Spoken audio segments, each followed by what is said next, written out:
अस्सलाम वालेकुम जी। अच्छा, तो आज का हमारा जो सेशन है वो रिलेटेड है कि हमने आपको जो टास्क देने हैं उसको आपने इंटायरली किस तरह से इम्प्लीमेंट करना है और वो टास्क जो है वो किस तरह से काम करेंगे और ओवरऑल हमारी वर्किंग फ्रेमवर्क है क्या।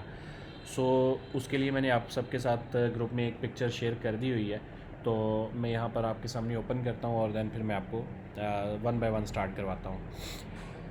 इस इंटर्नशिप का जो ओवरऑल पर्पस है वो ये है कि आप कुछ हमारे पास लर्निंग भी कर लें और कुछ हमें आप एक प्रोजेक्ट जो है वो कम्प्लीटली डिलीवर भी कर दें।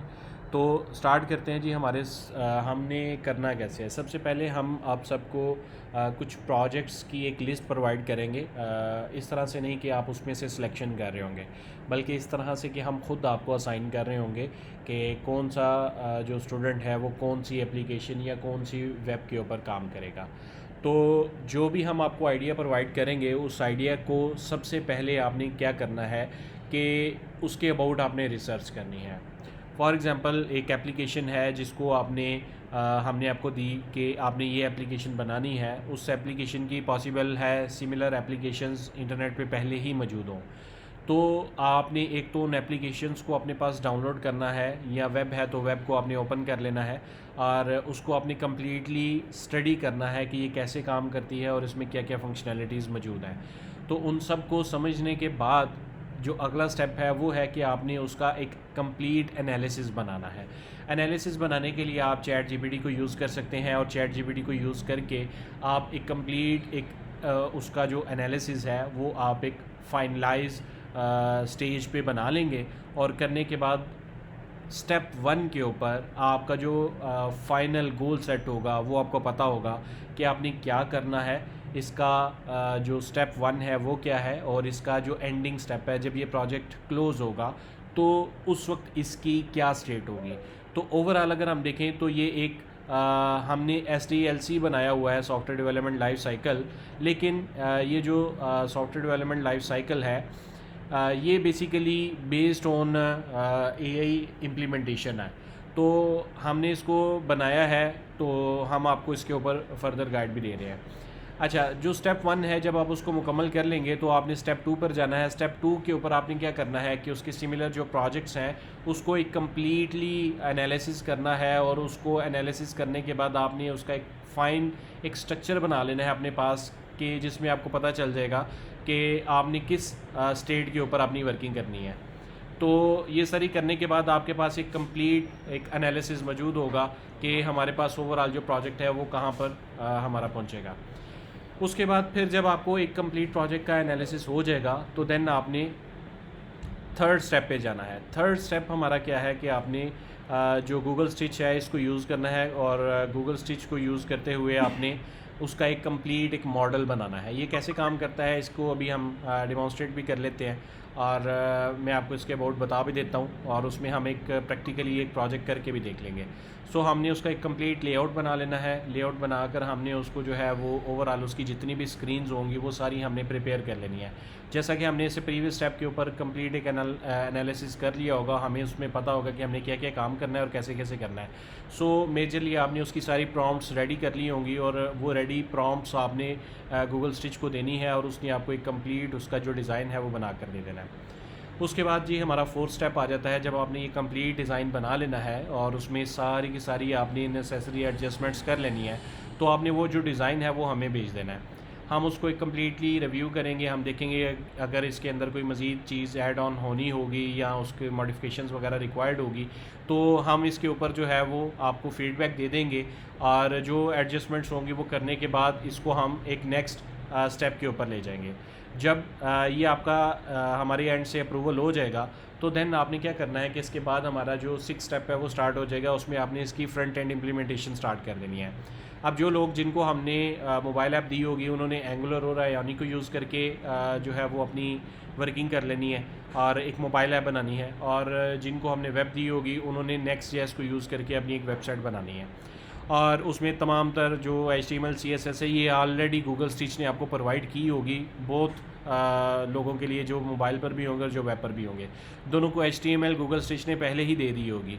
तो आपने जस्ट उसी HTML को फाइनल एक इम्प्लीमेंटेशन के लिए जो है वहाँ से डाउनलोड करके तो 6 स्टेप के ऊपर जो है इसके UI UX कम्प्लीटली डिज़ाइन कर देना है। अच्छा, ये टोटल काम जितना भी हो रहा होगा ये थ्रू प्रॉम्प्ट्स हो रहा होगा, इसमें 0% इन्वॉल्वमेंट होगी कि आपने इसमें कोई मैनुअली कोड करना है।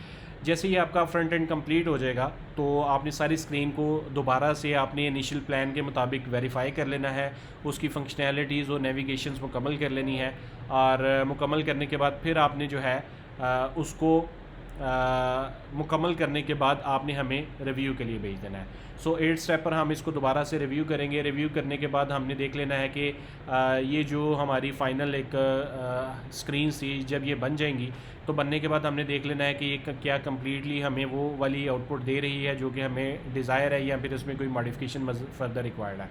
सो जब ये हम इसको रिव्यू कर लेंगे तो रिव्यू करने के बाद आपने इसकी बैकएंड डेवलपमेंट स्टार्ट कर देनी है। जो बैकएंड डेवलपमेंट है ये बेसिकली 2-3 चीज़ों के ऊपर होगी। जो लोग मोबाइल ऐप के ऊपर काम कर रहे होंगे, पॉसिबल है कि उनको भी बैकएंड इंफ्रास्ट्रक्चर चाहिए हो, तो उसके लिए हमने Node.js को यूज़ करना है और डेटाबेस MySQL यूज़ करनी है। जिनकी मोबाइल ऐप के अंदर इटसेल्फ फंक्शनैलिटी होगी वो जस्ट SQLite को यूज़ कर रहे होंगे। इन केस डेटाबेस की रिक्वायरमेंट है, अगर डेटाबेस की कोई रिक्वायरमेंट नहीं तो पॉसिबल है इसके ऊपर भी जो है वो कोई वर्किंग ना करनी हो। तो इस स्टेप के ऊपर आपने जो बैकएंड इम्प्लीमेंटेशन है जिसमें आपने Node.js के अंदर अपनी एक बैकएंड राइट कर लेना है, और उस बैकएंड को जो है हम फर्दर उसकी APIs को अपनी मोबाइल ऐप या वेब के अंदर इम्प्लीमेंटेशन कर लेंगे। जैसे ही हमारी फंक्शनैलिटीज़ की कंप्लीट हो जाएंगी तो फंक्शनैलिटी कंप्लीट होने के बाद फिर देन आपने उसको एक फाइनलाइज हमें जो है वो उसको एक रिव्यू के लिए हमें एप्लीकेशन भेज देनी है।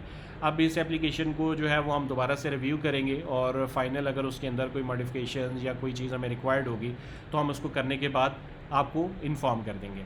जैसे ही वो एप्लीकेशन फाइनलाइज हो जाएगी हर लिहाज से तो हमने फिर उसको डिप्लॉय करना है। ये डिप्लॉयमेंट का जो काम है ये भी आपने इटसेल्फ खुद कर रहे होना है। इसमें अगर तो कोई वेब एप्लीकेशन होगी तो उसके लिए हम आपको होस्टिंग प्रोवाइड कर रहे होंगे, और अगर कोई मोबाइल ऐप होगी तो उसके लिए हम आपको प्ले स्टोर अकाउंट वगैरह प्रोवाइड कर रहे होंगे, और उस पर आपने उस एप्लीकेशन को पब्लिश कर देना है। सो जैसे ही आपकी वो पब्लिकेशंस मुकम्मल होंगी और एप्लीकेशन आपकी लॉन्च हो जाएगी तो ये कंप्लीट जो प्रोसेस है ये मुकम्मल हो जाएगा। इसके अंदर ओवरऑल जब हम वर्किंग कर रहे होंगे तो इसमें कोई एक चीज़ भी ऐसी नहीं होगी कि जो बेसिकली आपने मैनुअली कोडिंग जिसके लिए करनी हो या आपको उसको बहुत ज़्यादा जो है वो डीपली एनालाइज करने की ज़रूरत हो। ये तमाम का तमाम कोड थ्रू AI टूल्स ही हो रहा होगा, और इसके अंदर जो टेक्नोलॉजीज़ आपने यूज़ करनी है वो यहाँ पर मेंशन्ड है और ऑलरेडी मैंने आपके साथ शेयर की हुई थी। सो आप उन सबको जो है वो देख भी सकते हैं और इसके ऊपर आप अपनी फ़ाइनल वर्किंग भी कर सकते हैं। सो इसके ऊपर जो है वो आपने एक कंप्लीट एनालिसिस करने के बाद जब हम आपको प्रोजेक्ट देंगे तो आपने उसके ऊपर वर्किंग स्टार्ट कर देनी है। सो यहाँ पर तक तो हमारा जो है वो एक कंप्लीट एक फ्रेमवर्क जो है वो मैंने आपको एक ओवरव्यू करवा दिया है। सो इसके ऊपर जो है वो हम एक छोटा सा प्रैक्टिकल करते हैं, और प्रैक्टिकल करते हुए हम एक छोटी सी एप्लीकेशन जो है वो हम यहाँ पर गूगल स्टिच के ऊपर मैं आपको करके देता हूँ।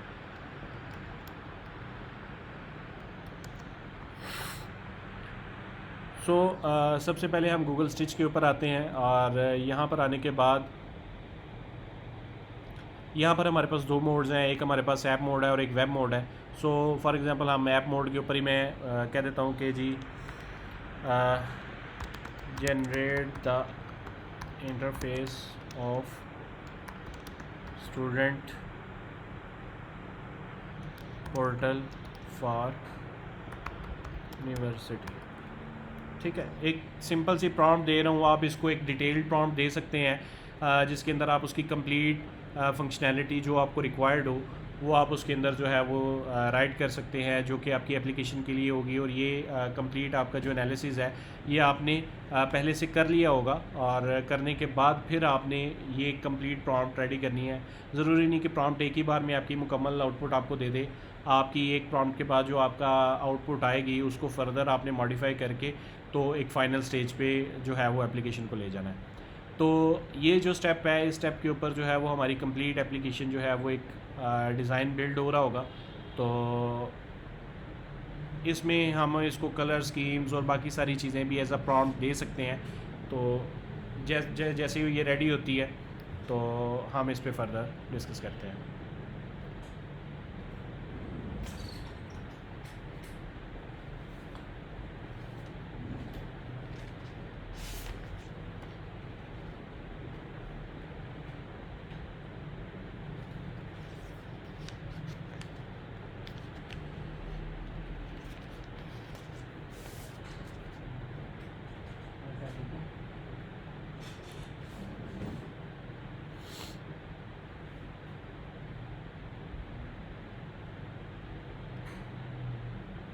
ये हमारी स्क्रीन्स रेडी हो रही हैं और इसके अंदर जो है वो यही अपनी तरफ से ख़ुद से जो स्क्रीन्स हमें डिज़ाइन करके देता है, तो हम उसके ऊपर जो है वो बाद में जो है वो हम इसमें मॉडिफिकेशंस करते हैं।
अच्छा, इस पे जब हम लोग प्रॉम्प्ट्स दे रहे होंगे तो हम प्रॉम्प्ट्स के अंदर जो है वो एक डिटेल मेंशन कर रहे होंगे कि हमारा होम पेज जो है वो किस तरह का होगा, या इसमें टोटल नंबर ऑफ़ स्क्रीन्स कितनी होगी, एक स्क्रीन के ऊपर जो है वो हमने क्या चीज़ राइट करनी है, दूसरी स्क्रीन पे हमने क्या चीज़ राइट करनी है, और इस तरह से हमारी नंबर ऑफ़ स्क्रीन्स और हर स्क्रीन के ऊपर जो इन्फॉर्मेशन हमने डिस्प्ले करवानी है उसकी एक कंप्लीट डिटेल हमने प्रॉम्प्ट के अंदर मेंशन कर देनी है। सो जो हमारी प्रॉम्प्ट होगी वो हो पहली ही प्रॉम्प्ट जो है वो पॉसिबल है हमें एक कंप्लीट रिज़ल्ट दे दे। डिज़ाइनिंग के हवाले से जो है वो आप इसको ख़ुद कह सकते हैं कि जो डिज़ाइन तुम्हें परफेक्ट लगता है या एक लेटेस्ट और एक परफेक्ट स्टाइलिंग के साथ बनता है वो तुम एक मुझे डिज़ाइन बना दो। तो ये आपको पॉसिबल है कि बेस्ट से बेस्ट चीज़ ही जो है वो आपको प्रोवाइड करेगा। हाँ, कलर स्कीम्स आप इसको मेंशन कर सकते हैं अगर आपने कलर स्कीम चूज़ करनी है, बाकी डिज़ाइनिंग जो है वो आप इसके ऊपर ही छोड़ दें, तो ये बेस्ट से बेस्ट डिज़ाइन ही आपको करके दे रहा होगा। तो जैसे ही हमारी कोई स्क्रीन रेडी हो जाती है तो हम इसके बाद क्या करेंगे, उस स्क्रीन को डाउनलोड कर लेंगे और वो स्क्रीन जो होगी वो कम्प्लीटली हमारी रेडी होगी, उसकी HTML, और उस HTML को जो है वो हम एज़ इट इज़ यूज़ कर सकते हैं।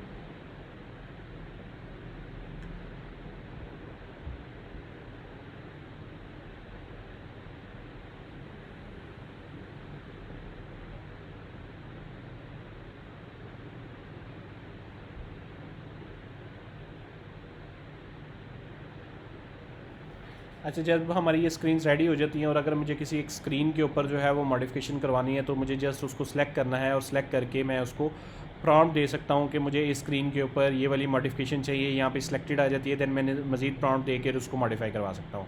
मैनुअली भी यहाँ पर मैं इसके अंदर एडिटिंग खुद से भी कर सकता हूँ, इसमें सिलेक्शन टूल के थ्रू जो है वो मैं कोई भी चीज़ मॉडिफाई जो है वो कर सकता हूँ। सो ये सारे का सारा जो है वो हमारे पास एडिटेबल फॉर्म में आ रहा होता है। जब ये हमारे पास रेडी हो जाएगा तो रेडी होने के बाद हमने जो नेक्स्ट स्टेप करना है वो, फॉर एग्जांपल ये हमारी स्क्रीन अब रेडी है तो हमने इसको डाउनलोड कर लेना है। तो डाउनलोड करने के लिए मैं इसके ऊपर क्लिक करता हूँ।